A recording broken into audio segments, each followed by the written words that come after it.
hari ini itu semua karena kebaikan Tuhan dan kemurahan Tuhan. Amin. Amin. Sebelum kita memulai ibadah kita mau masuk dulu ke dalam doa. Tuhan Yesus, terima kasih atas penyertaan-Mu yang telah Engkau berikan pada kami pada sepanjang hari ini Tuhan, sehingga kami bisa berkumpul lagi untuk sama-sama beribadah, untuk sama-sama memuji-Mu, memuliakan nama-Mu dan mendengarkan kebenaran firman-Mu. Kau berkatilah setiap kami yang mengikuti ibadah ini Tuhan, agar kuasa-Mu bisa nyata dalam setiap hidup kami. Terima kasih ya Tuhan Yesus, dalam nama Tuhan Yesus, haleluya, amin. Amin, amin, amin.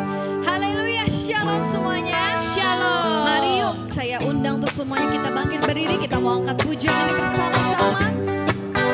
Kita meninggikan nama Dia di atas segala raja. Amin. Amin.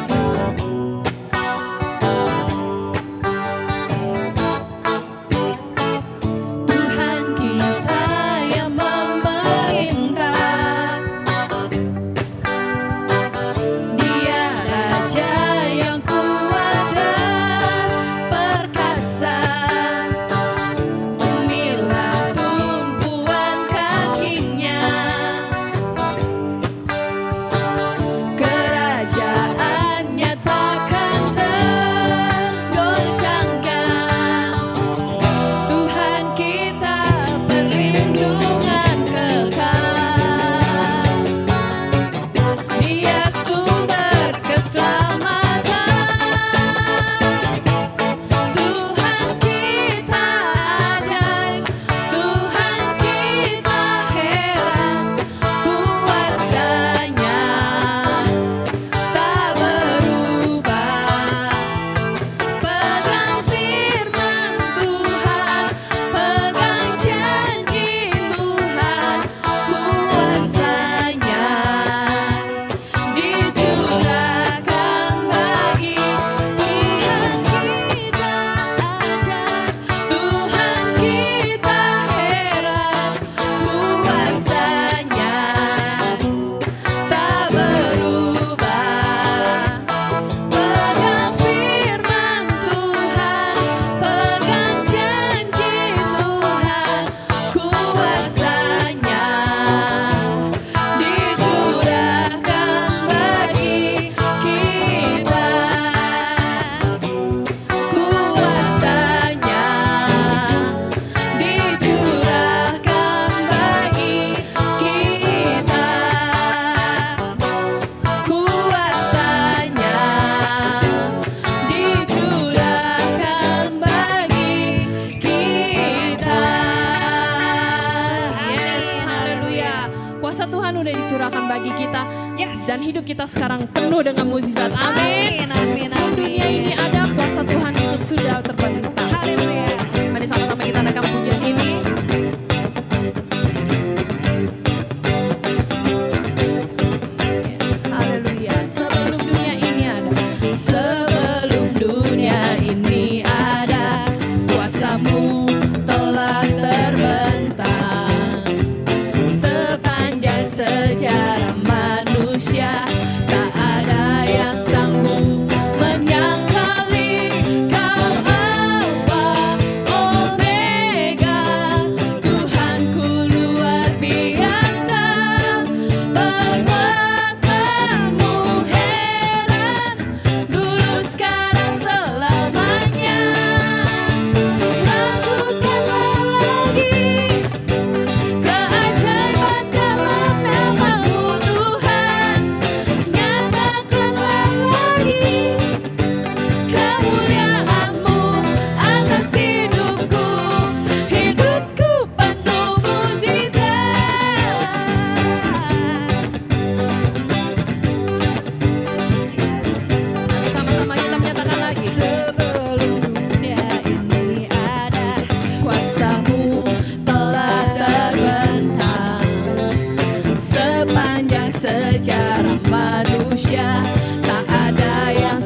sangat bersyukur sebab hidup kita penuh dengan mukjizatnya Tuhan. Amin. Amin. Hidup kita penuh dengan kemuliaan Tuhan. Yes. Mari kita angkat satu pujian ini. Kita siapkan hati kita. Kita duduk dengan tenang. Kita siapkan hati dan pikiran kita. Kita mau mengatakan pujian ini. Sedalamnya hatiku, Tuhan, Engkau pun tahu. Sedalam apapun itu permasalahan kami, Tuhan, Engkau tahu. Engkau selalu tahu, Tuhan. Mari kita angkat pujian bersama-sama. Hanya Kau tempatku berlindung, hanya Engkau laguku dan kekuatanku. Izinkanlah ku datang menyembah, membawa syukurku. Sekali lagi katakan, hanya Kau tempatku berlindung, hanya Engkau laguku dan kekuatanku. Izinkanlah ku datang menyembah,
Engkaulah penyelamat hidup kami.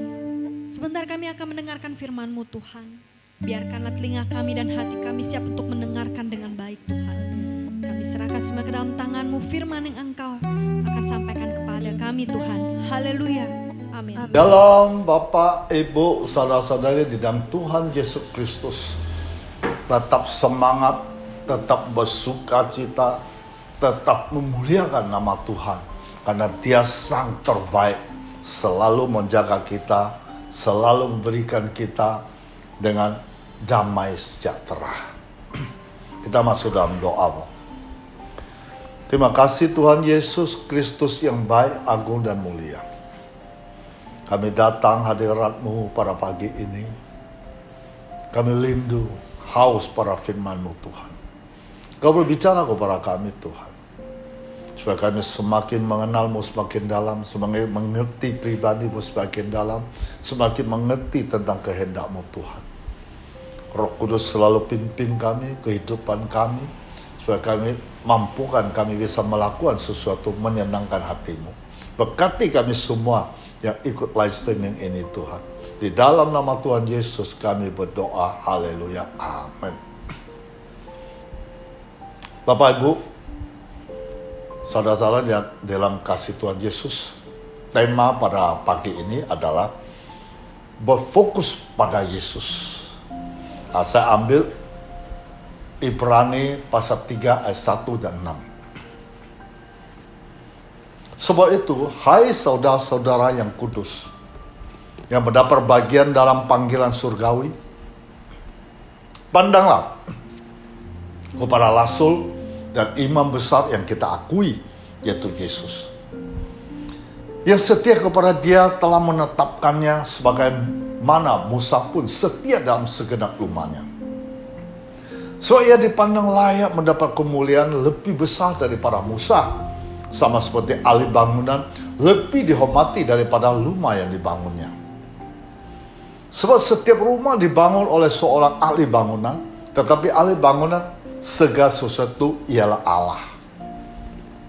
Dan Musa memang setia dalam segenap rumah Allah sebagai pelayan untuk memberi kesaksian tentang apa yang akan diberitakan kemudian. Tetapi Kristus setia sebagai anak yang mengembalai rumahnya, dan rumahnya ialah kita. Jika kita sampai kepada akhirnya, teguh berpegang pada kepercayaan dan pengharapan yang kita megahkan. Bapak Ibu, saudara-saudari dalam Tuhan Yesus Kristus, Ibrani 3 itu menyatakan tentang seorang hamba yang setia adalah namanya Musa. Dan juga mengatakan seorang anak yang setia itu adalah Yesus Kristus. Kesetiaan Musa sebagai pelayan Allah memang tak terbantahkan.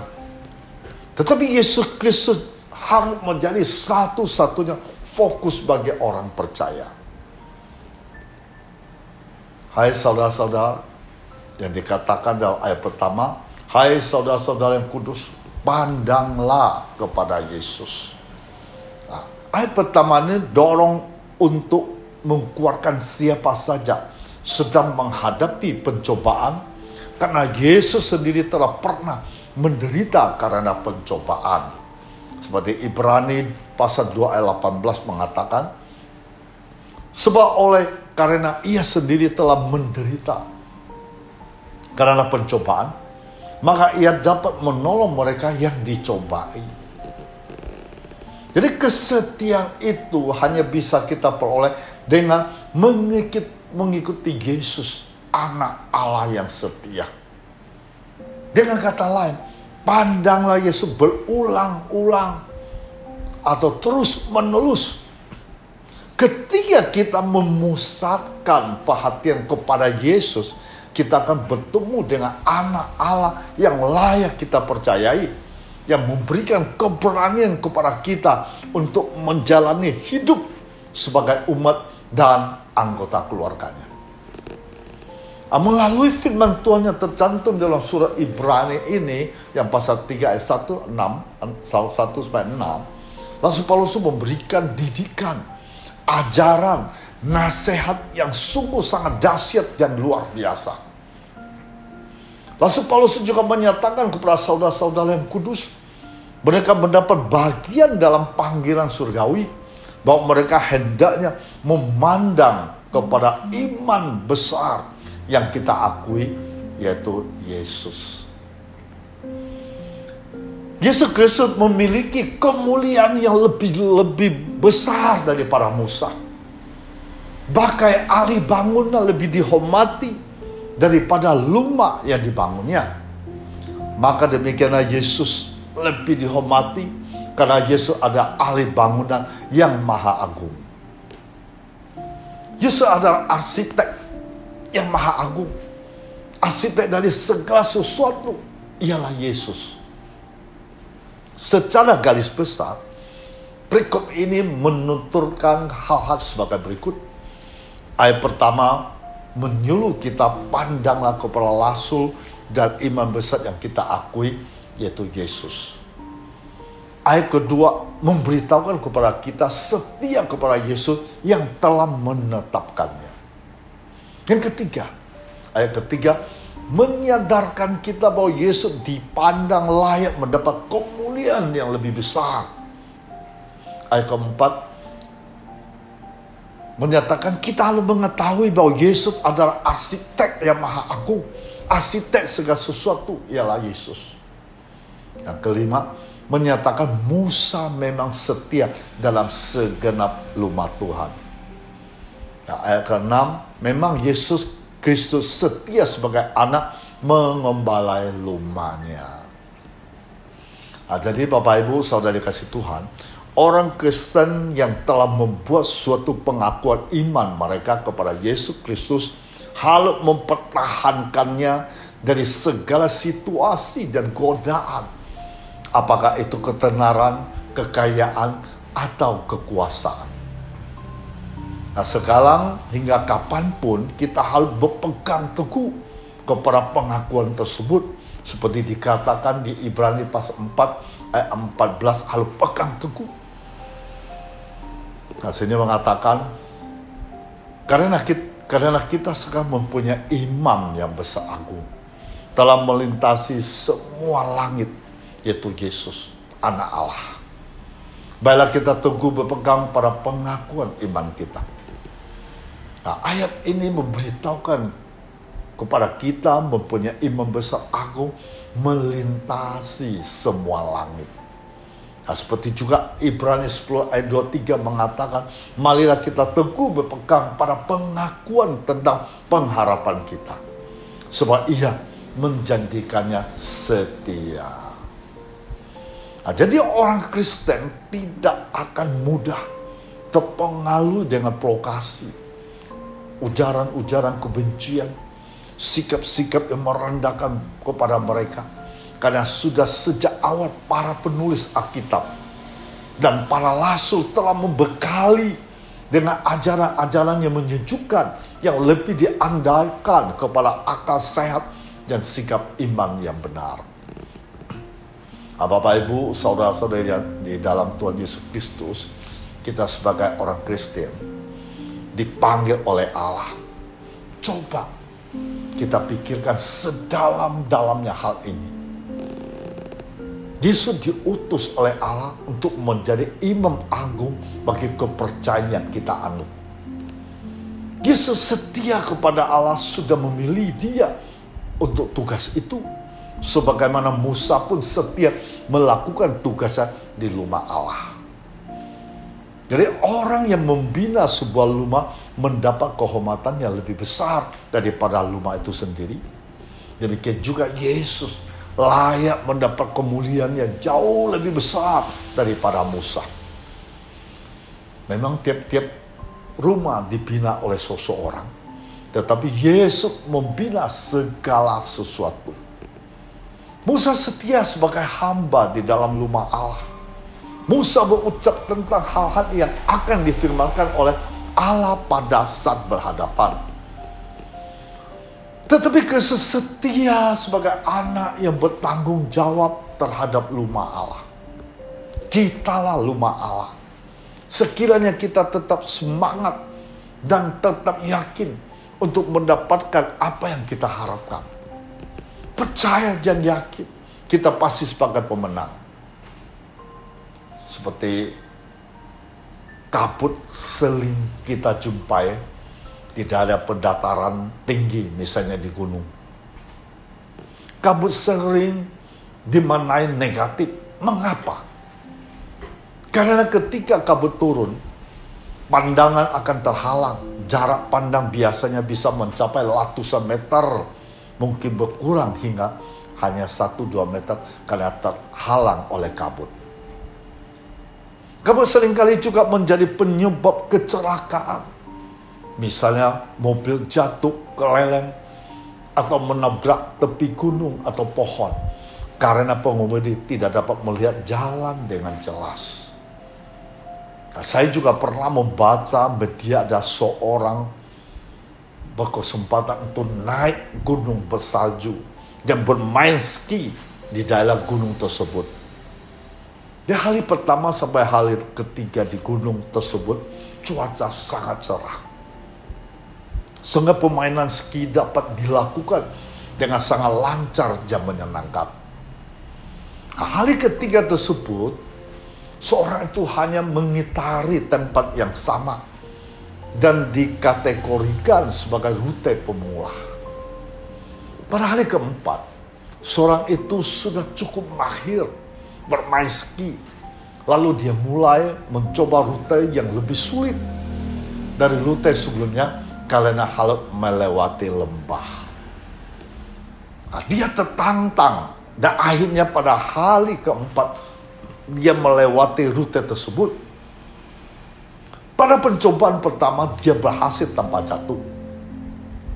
Sore harinya dia menentang seorang pemula yang lain untuk bersama-sama dengan melewati rute yang sama lewati pada pagi tadi. Namun berbeda dengan pengalaman dia di pagi hari. Perjalanan di sore itu membuat dia jatuh berkali-kali, bahkan hampir jatuh melewati batas penghalang. Rute yang sama tidak menjamin jalan yang dia lalui selalu mulus. Mengapa demikian? Karena sore itu kabut tebal menutupi pandangan dia. Dia panik, hilang arah, lupa ke arah mana dia harus berbelok. Dan dia takut. Bapak Ibu, saudara-saudara dalam Tuhan Yesus Kristus, bukankah kehidupan kita juga demikian? Kita sering bertanya kepada Tuhan, Tuhan, apa menjadi kehendak Tuhan dalam hidupku? Atau jalan mana yang harus kita lalui? Lalu Tuhan menjawab doa kita, memberikan petunjuk yang sangat jelas, tujuan yang kita telah Tuhan tunjukkan, arah untuk mencapai tersebut. Kemudian kita katakan kepada Tuhan, baik Tuhan, aku taat. Namun, ketika kita berkata aku taat, itu bukan berarti jalan yang kita lalui pasti mulus. Janji Tuhan buat kita anak-anaknya bukanlah jalan yang mulus tanpa lubang atau kerikil. Janji Tuhan kepada kita seperti adalah Roma 8 ayat 28. Bahwa Allah turut bekerja dalam segala sesuatu untuk mendatangkan kebaikan bagi mereka mengasihi Dia. Yaitu bagi mereka yang terpanggil sesuai dengan rencana Allah. Dalam perjalanan menuju tujuan yang telah Tuhan tetapkan bagi kita, mungkin kita akan jatuh berkali-kali, tersandung, hilang arah, lupa kemana harus berbelok untuk mencapai tujuan kita. Panik, ketakutan, ingin menyerah karena mata kita terhalang oleh kabut-kabut yang ada di depan kita. Namun firman Tuhan mengingatkan kepada kita, Roma 8 ayat 18. Penderitaan zaman sekarang ini tidak dapat dibandingkan dengan kemuliaan yang akan dinyatakan kepada kita. Dari pengharapan yang kita nantikan sangat jelas. Tujuan hidup kita sangat jelas. Rute hidup kita sangat jelas. Tetapi kabut seringkali menghalangi pandangan kita. Membuat kita tidak fokus lagi kepada Tuhan. Atau kepada tujuan. Kabut itu membuat kita lebih fokus pada penderitaan, kesulitan, ketidakjelasan arah hidup, dan lain-lain. Nah, kabut yang dialami setiap orang mungkin berbeda-beda. Kesulitan-kesulitan yang ada mungkin membuatmu ketakutan, khawatir, hilang harapan, panik, patah semangat, ingin menyerah, jatuh, ingin mundur. Bahkan mungkin ingin segera mengakhiri perjalananmu. Namun, fokuslah kembali kepada Tuhan yang Tuhan sudah sampaikan kepadamu. Dalam perjalanan mencapai tujuan itu, Tuhan tidak pernah meninggalkan kita. Roma 8 ayat 26, demikian juga Roh membantu kita dalam kelemahan kita. Sebab kita tidak tahu bagaimana sebenarnya harus berdoa. Tetapi Roh sendiri berdoa untuk kita kepada Allah dengan keluhan-keluhan yang tidak terucapkan. Ketika mata kita terhalang oleh kabut kehidupan, Tuhan sendiri akan menuntun kita, membimbing kita, mengatur kita, memeluk kita. Oleh karena itu, jangan menyerah. Di akhir perjalanan kita, Tuhan akan menyambut kita yang sudah dipilihnya dengan kemuliaan yang tidak tertandingi. Maka pada pagi ini, ubahlah kabut kehidupan menjadi fokus kepada Tuhan. Tetap setia komitmen awal kita, taat kepada Tuhan. Tuhan akan memberkati kita semuanya. Tuhan memberkati kita. Haleluya. Amin. Oke, kita masuk dalam doa. Bapa, kami ucap syukur kepadamu. Lewat firman-Mu pada hari ini kami tahu, kami harus fokus kepadamu. Ketika kami berfokus kepadamu, Engkau pasti bertindak, Engkau akan beracara. Engkau akan menyambut kami dengan sukacita. Suka masalah persoalan, apapun kami hadapi, ketika kami serahkan penuh dalam tangan-Mu. Ketika kami yakin percaya, bagi-Mu tidak ada mustahil. Pasti masalah persoalan apapun kami hadapi, pasti dilewat dengan baik. Dan kami akan bisa mengatasi berbagai tekanan hidup, berbagai masalah persoalan, berbagai juga sakit penyakit apapun. Engkau sanggup melakukan semua itu. Terima kasih Tuhan, lewat firman pada pagi ini kami bangga memiliki Yesus yang luar biasa ajaib. Selalu memberi terbaik bagi setiap orang yang percaya. Haleluya. Tuhan berkati setiap yang ikut live streaming ini Tuhan. Hamba selalu memohon kepadamu Bapa, Engkau ulurkan tangan-Mu Tuhan. Engkau tahu permasalahan kami. Engkau mengerti apa yang kami hadapi.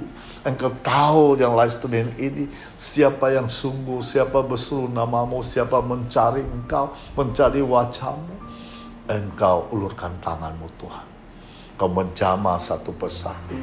Engkau menolong satu persatu. Engkau menyembuhkan sakit penyakit mereka juga semua yang mengharapkan kepadamu. Yang ada masalah persoalan, Engkau buka jalan bagi mereka. Engkau berkati apapun mereka kerjakan. Di bidang keuangan, masalah apapun, jika Tuhan hadir, Tuhan yang berbelas kasihan, maka semua akan mendapat sukses semuanya. Di dalam nama Tuhan Yesus Kristus. Haleluya. Amin. Oke, kita arahkan tangan kita ke atas. Terimalah damai sejahtera Allah Bapa kita di surga. Cinta kasih Tuhan Yesus tidak pernah berkesudahan. Persekutuan dengan Roh Kudus sampai Maranatha. Di dalam nama Tuhan Yesus Kristus, yang percaya katakan amin. Tuhan memberkati kita semua.